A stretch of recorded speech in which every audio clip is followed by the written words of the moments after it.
Hey guys, Magnus Robert here, bringing you another Walking Dead character video. Today we're starting our zombie 10-part special, and to start it off with a bang, we're going to be looking at one of the most important zombies in the series, Jenny Jones, wife to Morgan and mother to Duane. Jenny is of course female. She is played by Keisha Tillis. She is mid to late 30s and first appeared in Days Gone By.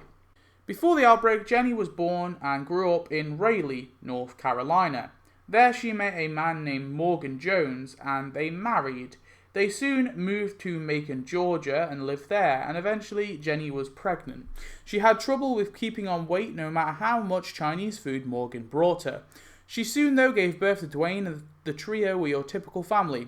When the outbreak began, Morgan and Jenny heard several broadcasts instructing them to travel to a safe zone in Atlanta. Whilst Morgan was packing survival gear, Jenny was packing photo albums. The three evacuated and tried to travel to Atlanta. However, due to the chaos of the number of dead, they got stuck in King County. They found a nearby house and took safety in there. At some point, maybe before they got to King County, it's not really clear, Jenny was bitten by a walker and began to die. She was placed in a bedroom in the house in King County and began to have a fever as hot as a furnace. Morgan couldn't put her down, so instead placed her outside when she died so she could roam freely as a walker. From that day on, Jenny, as a zombie, would wander around the neighborhood.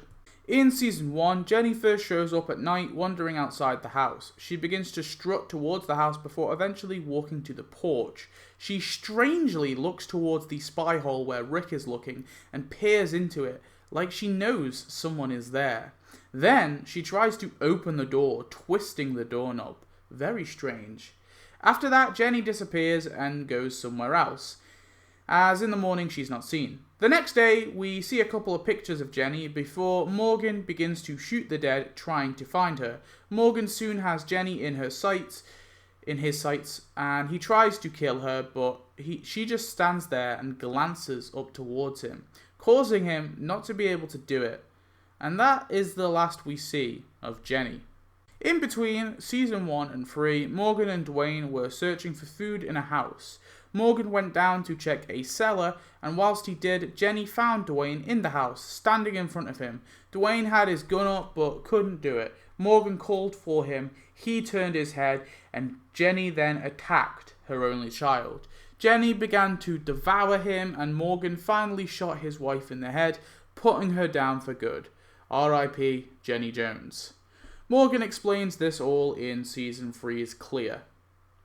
In Season 7, Jenny also briefly shows up in a flashback in Bury Me Here during Morgan's breakdown after Benjamin's death. Full disclosure, it's very possible we will learn more about Jenny through the dialogue in Fear the Walking Dead. Jenny was a bit of a plot device more than anything, and just like Summer, she's weirdly intelligent, knowing that Morgan is in that house and even trying to open the door. I always found both of them so strange to look at. And I wonder if she was like that as well, because Morgan does explain that she just sort of stood there in front of Duane, so maybe she kind of had some of her humanity still in her. Jenny also does a lot for Morgan's character, showing that humanity and perceived weakness in this world will result in tragedy. Morgan couldn't shoot his wife for his love for her, and he lost his son because of it, and was transformed into the man that we know today. Like I said, be good to learn more about Jenny through Fear's dialogue, but anyway, let me know your thoughts on Jenny Jones, and I shall see you in another Walking Dead zombie character video. Goodbye.